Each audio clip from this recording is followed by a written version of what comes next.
우리에게 주신 하나님의 말씀은 요나서 1장 17절과 마태복음 12장 39절에서 41절 말씀입니다.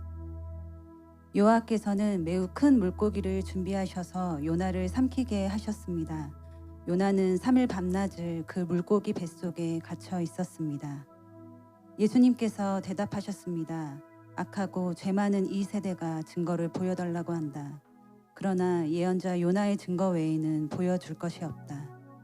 요나가 3일 낮, 3일 밤 동안 꼬박 커다란 물고기 뱃속에 있었듯이 인자도 3일 낮, 3일 밤 동안 땅속에 있을 것이다.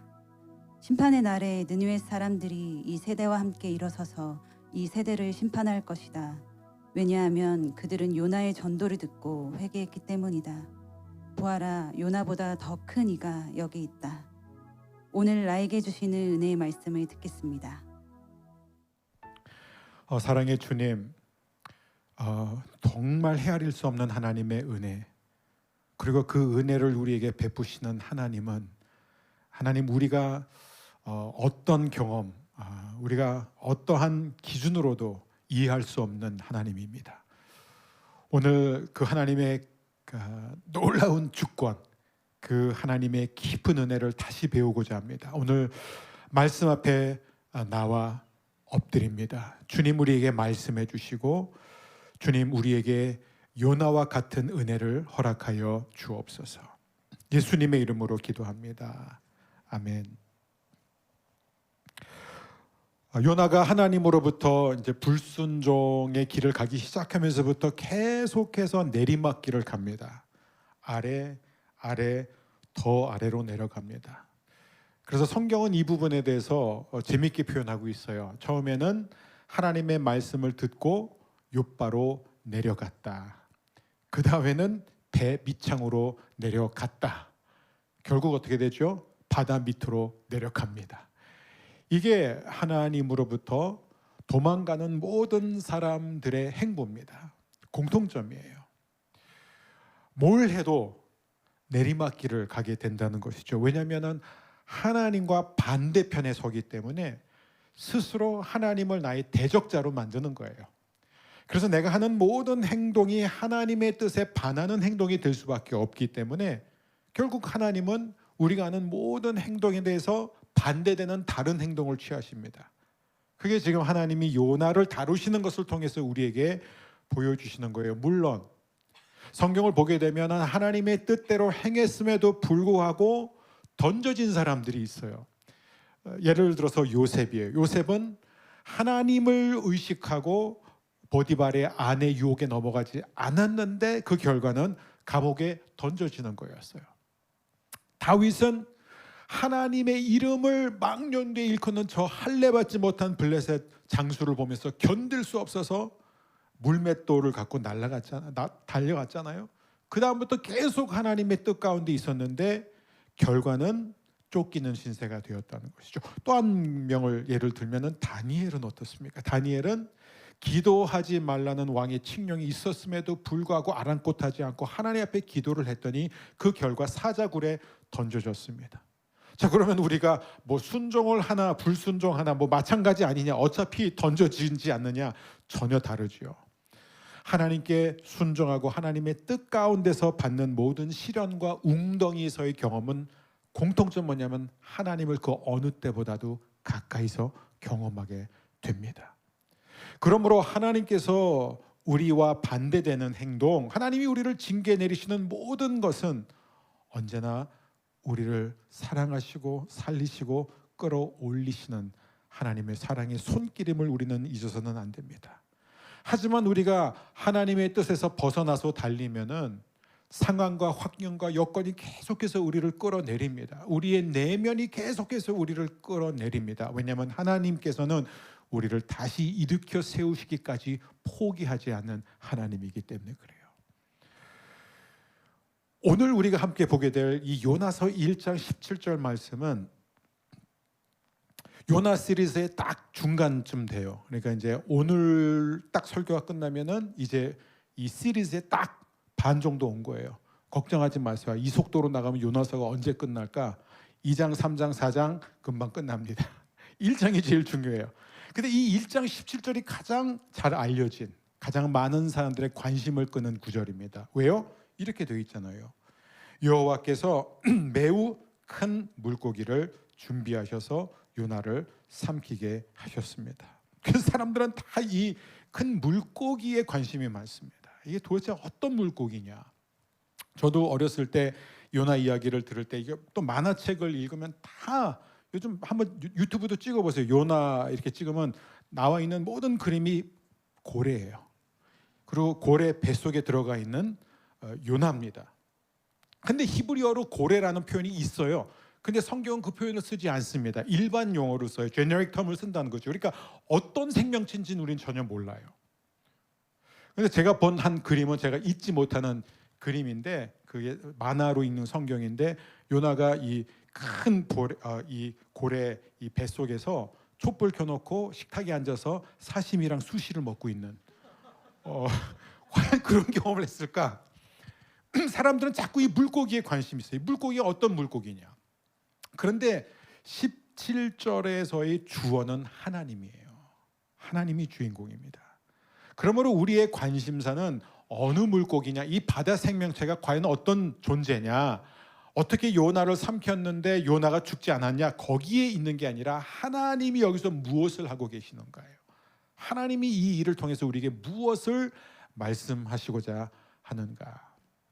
그래서 여러분과 함께 세 가지를 나누고 싶은데, 가장 먼저 우리에게 중요한 것은 예수님이 이 사건을 두고 이렇게 설명을 해주셨습니다. 그게 마태복음 12장 39절에서 41절이에요. 우리 다시 한번 한 목소리로 같이 읽겠습니다. 예수님께서 대답하셨습니다. 악하고 죄 많은 이 세대가 증거를 보여달라고 한다. 그러나 예언자 요나의 증거 외에는 보여줄 것이 없다. 요나가 3일 낮 3일 밤 동안 꼬박 커다란 물고기 뱃속에 있었듯이 인자도 3일 낮 3일 밤 동안 땅속에 있을 것이다. 심판의 날에 니느웨 사람들이 이 세대와 함께 일어서 이 세대를 심판할 것이다. 왜냐하면 그들은 요나의 전도를 듣고 회개했기 때문이다. 보아라, 요나보다 더 큰 이가 여기 있다. 우리가 이 메시지를 통해서 요나와 이 큰 물고기를 통해서 배우게 되는 첫 번째 하나님이 주시는 메시지가 뭐냐면은, 반역의 끝은 죽음이라는 것이에요. 모든 불순종의 끝은 죽음입니다. 여러분, 이 히브리 세계에서 또 구약 성경에서 바다와 바다에 거하는 생명체는 언제나 혼돈, 무질서와 죄와 파괴력을 가리킵니다. 하나님이 이 땅의 그 혼돈, 공허함 속에 처음에 이 세상을 지으시기 전에 하나님의 신이 수면 위에 운행하신다, 이렇게 표현했어요. 그러니까 원래 이 세상은 어떤 곳이냐? 물로 덮여 있는, 말 그대로 혼돈과 공허함과 죽음으로 가득 찬 곳이었습니다. 그래서 우리가 성경에도 보면은 왜 물 하면은 가장 먼저 떠오르는 노아의 홍수입니다. 이 홍수는 지구상에 있는 모든 사람들을 다 삼켰습니다. 노아의 가족을 제외하고. 또 우리가 생각하는 모세와 함께 홍해를 건넌 이스라엘이에요. 하나님의 기적이 일어나지 않았다면 그 누구도 이 홍해를 통과할 수가 없었죠. 뒤따라오던 애굽 군대는 그 홍해에서 모두 몰살됩니다. 그리고 또 우리는 여호수아와 요단강을 생각할 수 있어요. 그래서 우리가 장례식장에서도 많이 부르는 찬송가가 요단강 건너서 만나리라는 찬양입니다. 죽음을 뜻하기 때문에 그래요. 그게 바로 바다와 바다 안에 거하는 생명체가 상징하는 것입니다. 그래서 선지자 이사야는 마지막 날에 하나님이 어떤 일을 할 거냐면 바다에 있는 그 생명체를 제하실 것이다. 그게 이사야서 27장 1절이에요. 그날이 오면 여호와께서 그 단단하고 날카로운 큰 칼로 행동이 재빠르고 구불구불한 모양의 뱀 리오야단을 벌하시고 바다에 있는 용을 죽이실 것이다. 그래서 요나가 이 바다에 던져졌다라는 것 자체가 요나가 죽었다는 것을 상징합니다. 불순종했잖아요. 거역했잖아요. 회개하지 않았잖아요. 바다에 던져졌습니다. 그리고 바다에 던져졌는데 보니까 3일 동안 있었다. 그리고 예수님이 그것을 가리키면서 인자도 3일 낮 밤으로 땅에 장사되었다가 일어날 것이다라고 말씀하세요. 그럼 이 3일이 어떤 의미가 있느냐? 이 고대 세계에서는요, 어떤 사람이 진짜 죽었는지 안 죽었는지를 확인하고 확증하는 데 걸린 시간이 3일이었다고 합니다. 그러니까 3일 이상 기절해 있을 수는 없다는 것이죠. 예수님이 사랑하는 사람 나사로가 죽었을 때 언제도 3일 후에 3일이 지난 다음에 도착하세요. 나사로가 기절한 게 아니라 진짜 죽었다는 것을 보여주기 위해서, 예수님이 죽은 자를 다시 살리신다는 걸 보여주기 위해서 기다리신 거예요. 예수님도 이 땅에 3일 동안 장사되셨다가 다시 살아나시게 됩니다. 근데 이 예수님의 죽음, 그러니까 예수님이 뭐냐면 확실히 죽으셨다는 거예요. 근데 요나가 죽었기 때문에, 이 죽음을 경험했기 때문에 결국 보세요, 폭풍이 잠잠해지고 이 배 탔던 모든 사람들이 하나님으로 인해 구원을 받게 됩니다. 예수 그리스도께서 실제로 죽으셨기 때문에 누구든지 예수님의 십자가를 믿는 사람들은 예수님께서 나를 대신해서 형벌을 받으셨다는 것을 경험하게 돼요. 그게 대속이에요. 그리고 죄인을 향한 하나님의 분노와 심판이 잠재워지는 것을 경험해야 돼요. 그게 속죄의 은혜예요. 그리고 원수되었던 우리가 하나님의 자녀가 되는 역사를 경험합니다. 그게 바로 화해 역사예요. 누구든지 예수 그리스도의 죽음을 믿기만 하면은 다 새로 태어나게 됩니다. 그게 바로 중생의 역사입니다. 그리고 누구든지 그리스도 예수 안에 있으면 새로운 삶을 살게 돼요. 그게 바로 정죄를 받지 않는 죄사함이에요. 그리고 가장 중요한 것, 우리에게는 영원한 생명이 주어진다는 것입니다. 예수님이 진짜로 죽으셨기 때문에 요나가 고래라고 해요. 요나가 물고기에서, 이게 주일학교 때 이렇게 배우면 이렇게 됩니다. 요나가 큰 물고기에서 삼켜져서 죽음에 의해서 삼켜진 것처럼 예수님이 죽음에 삼켜지니까 결국 배에 탄 사람들이 구원을 받은 것처럼 세상에 있는 사람들이 구원을 얻게 되는 것이에요. 두 번째입니다. 두 번째, 죽어야 산다. 죽어야 산다. C.S. 루이스가 이 기독교에 대해서 설명하면서 이런 얘기를 합니다. 기독교는 장기적으로 보면은 최고다. 우리의 모든 상상을 초월하는 최고를 약속한다. 그게 기독교다. 하지만 단기적으로 보면은 결코 매력이 없다. 쉽지 않다는 것입니다.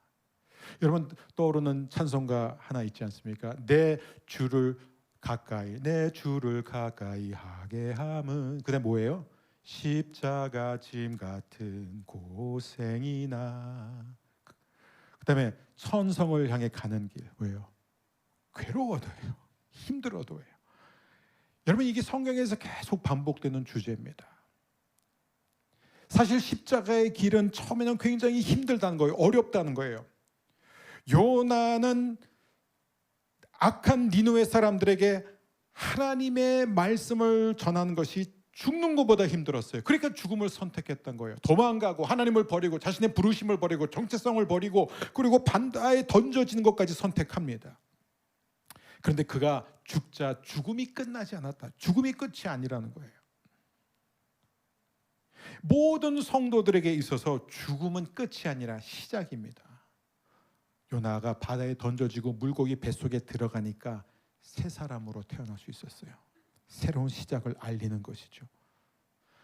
이 사람들이요, 야 이게 사람이 어떻게 물고기, 이게 무슨 고기지? 이거 향유고래일 거다. 또 왜 그렇게 생각하니? 막 기록을 찾아보니까, 더 열심히 찾아보니까 1890 몇 년에 미국에서 어떤 배에서 선원 하나가 그 향유고래 뱃속에서 발견됐대요. 그 실종됐는지도 몰랐는데 그 고래를 사냥한 상태에서 이 고래 배를 갈랐더니 그 사람이 이제 무의식 상태로 이렇게 혼수 상태로 나왔다는 거예요. 그래서 이걸 살려냈다 그러는데 저도 그게 하루 24시간 동안 뱃속에서 살아난 경험이 있었단 말이야 하고 이렇게 열심히 다 해보니까 이게 나중에 보니까 가짜 뉴스라는 게 다 가짜 뉴스라는 게, 그래서 그런 사람이 존재하지도 않았고 이게 그러니까 어떻게 이렇게 다 만들어진 이야기라는 게. 근데 여러분 그게 뭐가 중요해요? 그러면 예를 들어서 예수님의 동정녀 탄생, 그것도 우리가 역사적으로 이런 비슷한 경우가 있었나 그걸 찾아내면 그건 믿어집니까? 어차피 하나님의 능력을 알지 못하는 사람, 하나님의 말씀의 능력을 자기 삶 속에서 경험하지 않은 사람은요, 뭘 설명해도 성경에 뭐가 나와도 다 꾸며낸 이야기고 다 말도 안 되는 얘기예요. 왜냐하면 하나님이 하시는 일은 우리가 이해할 수 없는 것이기 때문에. 그런데 하나님이 일하시는 그 방식이 뭐냐? 모든 성도의 생리가 뭐냐? 죽어야만 살 수 있다. 약해져야만 강해질 수 있다. 무너져야만 다시 일어날 수 있다는 것입니다. 요나가 물고기 뱃속에 들어갔다가 다시 살아 나왔습니다. 우리는 살아 나왔다 그러지만 제가 이렇게 좀 알아보니까 고래 뱃속이든 뭐 어떤 물고기 뱃속이든 들어가면서 뼈가 으스러진대요. 그리고 들어가서 그 소화 액 때문에 사람이 살 수가 없습니다. 숨을 못 쉬어요. 피부가 다 녹아내리게 되죠. 그런데 이 요나가 실제로 죽음을 통과함으로써 다시 그 물고기에서 왜 3부 때 자꾸 고래가 나오는지 모르겠네요. 다 고래밥이 생각이 나. 그래서 육지에 토해질 때 저는 그게 항상 궁금해요. 얼마나 멀리 방출됐을까? 얼마나 멀리 확 던져졌을까? 근데 딱 나왔을 때 어떤 모습이냐면요, 정말 너무나 초라한 모습이었습니다. 하지만 그 요나는 완전히 새 사람이 되었고, 니느웨 사람들, 죽어가던 니느웨 사람들, 하늘까지 악이 닿았던 그 니느웨 사람들을 돌이키게 하는데 쓰임받는 도구가 됩니다. 이것이 바로 하나님 일하시는 방식이에요. 여러분 역사를 한번 보십시오. 예를 들어서 구소련을 한번 보세요. 공산주의 체제에서 모든 교회가 문을 닫게 됩니다. 그리고 믿는 자들이 다 수감돼요. 성경은 온전히 금지됩니다. 그래서 사람들은 기독교가 끝났다고 생각하지만 오히려 그때부터 이 땅 가운데 놀라운 부흥이 일어나기 시작해요. 또 하나 예가 바로 중국이에요. 여러분 오늘날 공식적으로 나는 크리스찬입니다, 나는 예수님을 믿습니다라고 시인하고 고백하는 중국 사람들이요 3천만 명입니다. 근데 그것은요 공식적으로 자기를 오픈한 사람만 그렇지 실제로 지하교회나 이런 가정교회 안에서 몰래 믿는 사람들의 수를 더하면요 그거보다 훨씬 많습니다. 근데 사람들이 그랬어요. 허드슨 테일러가 꿈을 꿨잖아요. 중국에 대한 비전이 있었습니다. 그런데 하루아침에 모든 선교사들이 다 추방당했습니다. 모든 교회는 문을 닫았습니다. 누구든지 예수를 믿으면 다 잡고 끌려갔어요. 그런데 오히려 그때부터 중국 안에서 폭발적인 영적 부흥이 일어난다는 거예요. 그래서 실제로 많은 공신력이 있는 그런 연구조사들에 의하면 지난 40년 동안에 지구상에서 가장 기독교의 수가 영적인 부흥을 가장 많이 이룬 나라가 바로 중국이라는 거예요. 놀랍지 않습니까? 그 이유는 모든 끝은 하나님이 정하시기 때문이에요.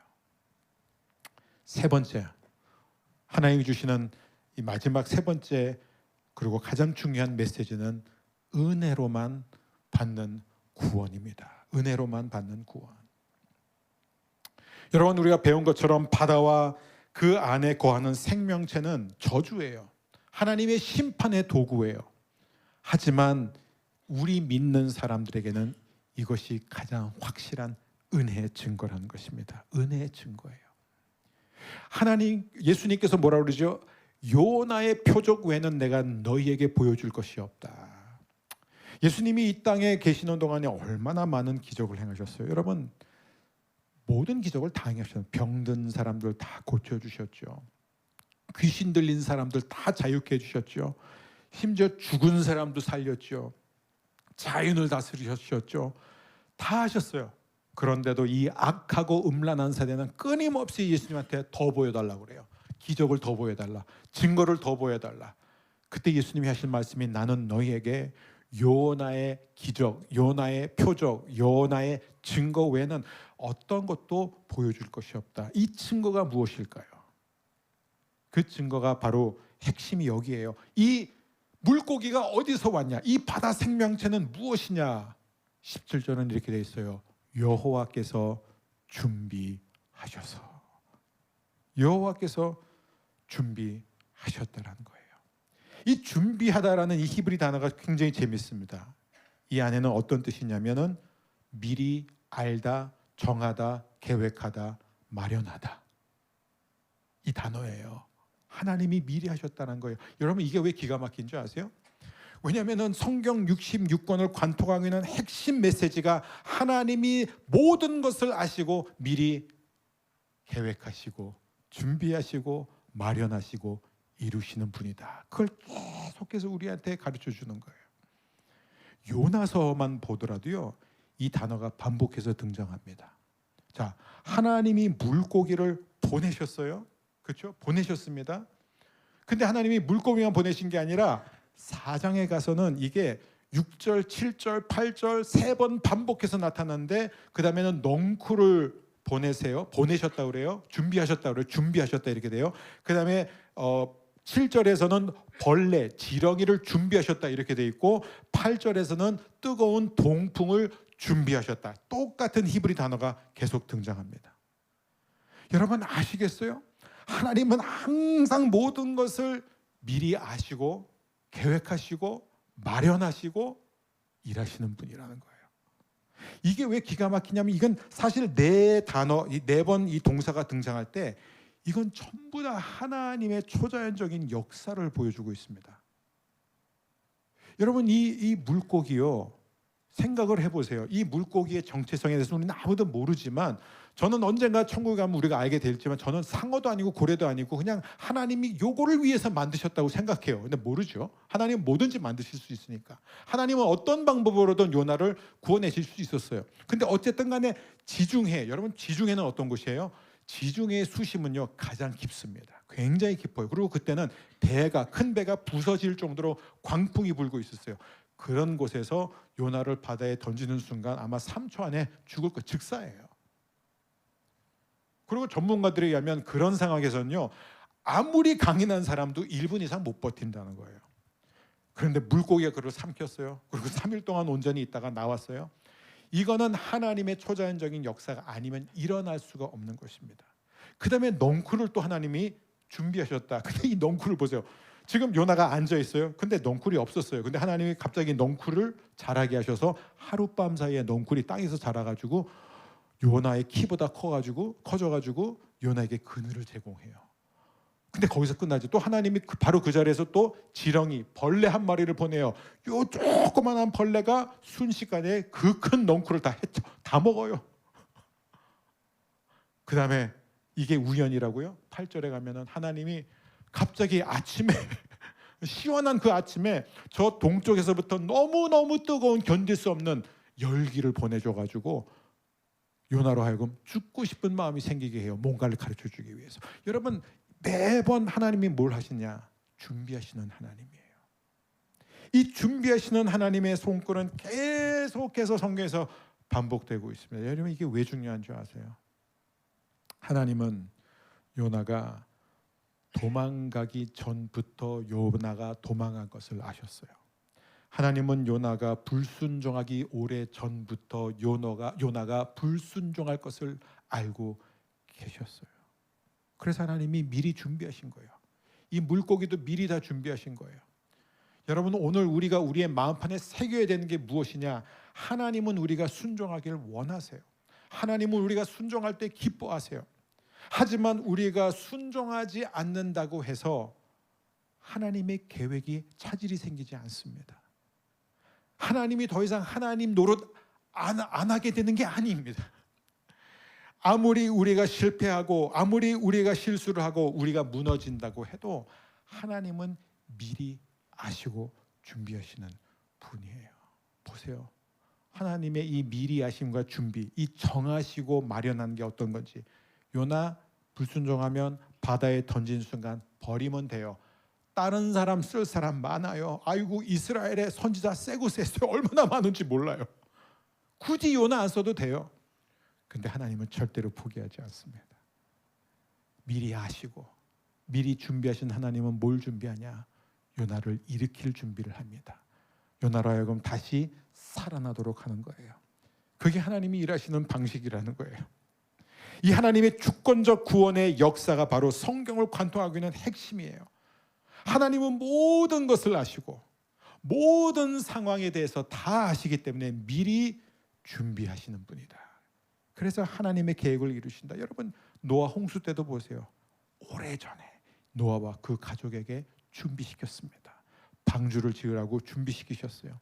하나님이 아브라함에게 너에게 준 그 이삭 아들은 내게 바쳐라 할 때, 아브라함이 이 이삭을 데리고 모리아산 정상을 향해 나아갈 때 하나님은 이미 모리아산 꼭대기 그 제단 바로 옆에 있는 수풀에 그 뿔이 걸려가지고 빠져나오지 못하는 수장을 한 마리 준비해 놓으셨어요.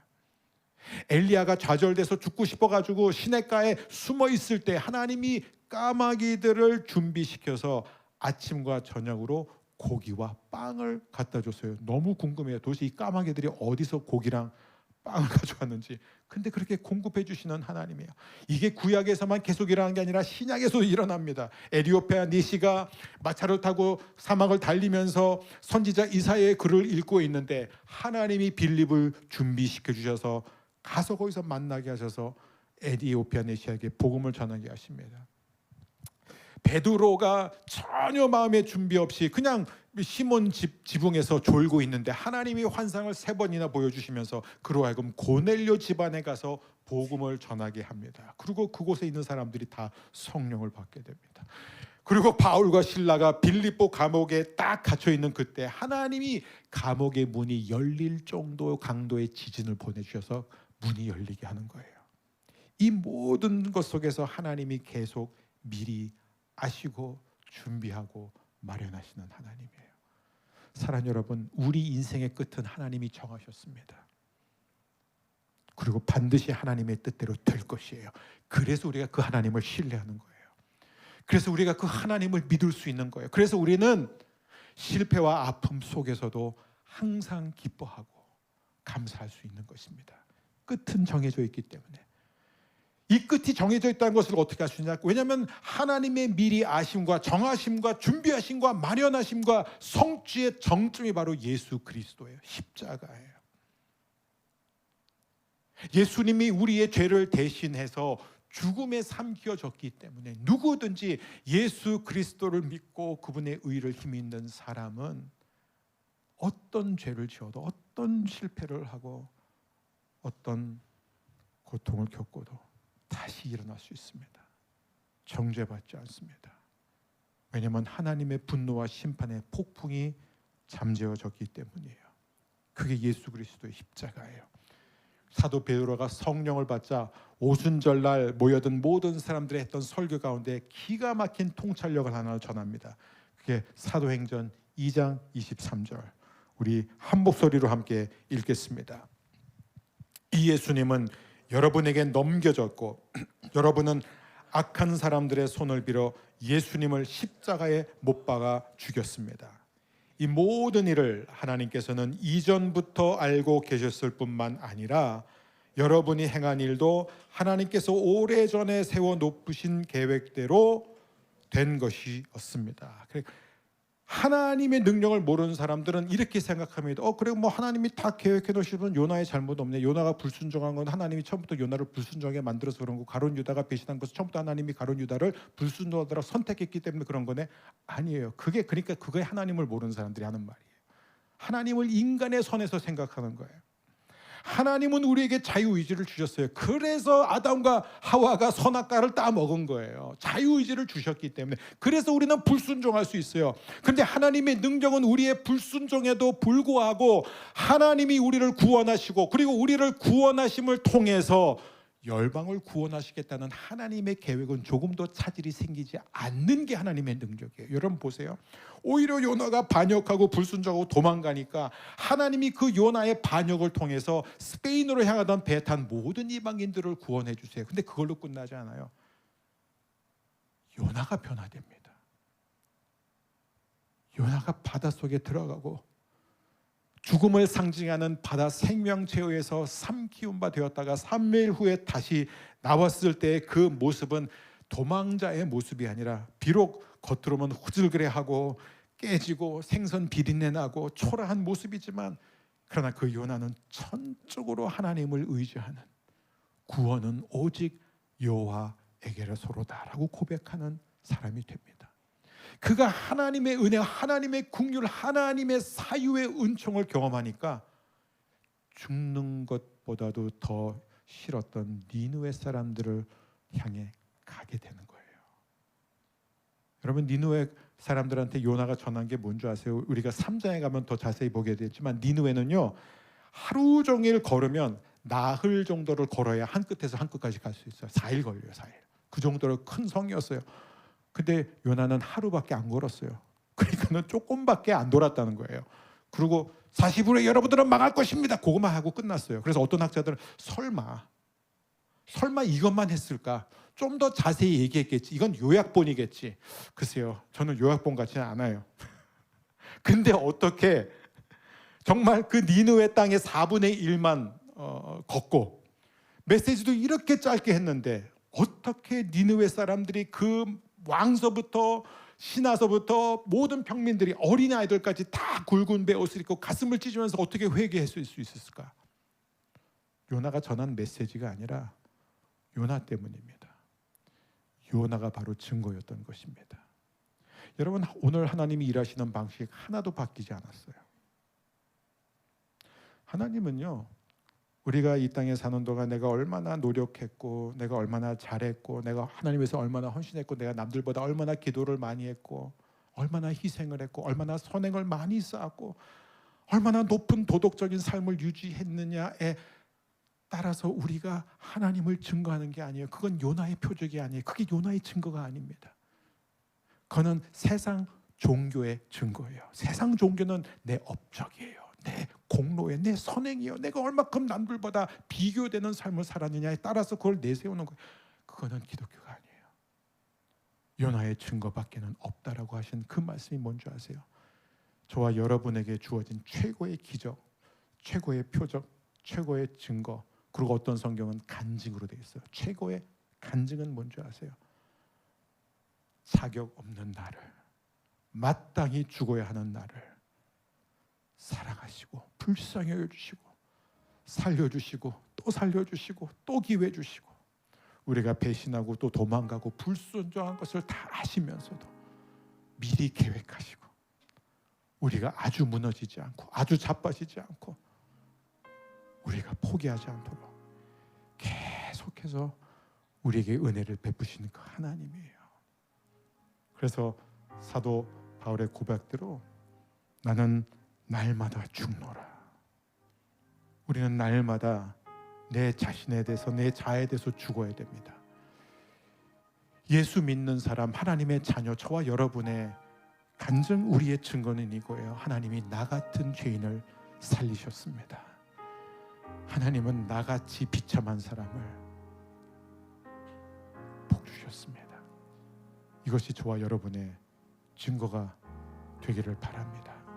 그럴 때 하나님이 저와 여러분으로 하여금 저 악한 니느웨 같은 세상을 진정으로 품을 수 있게 해주십니다. 우리는 그들에게 우리가 전하는 메시지의 어떤 설득력, 어떤 지혜와 지식의 내용에 있는 것이 아니라 바로 내가 하나님의 간증이 되는 거예요. 바로 내 몸에 지는 예수 그리스도의 긍휼하심과 자비하심의 흔적이 여러분 가정 안에서도 일터 안에서도 만나는 모든 사람들 가운데 배어 나오게 되기를 주의 이름으로 축원합니다.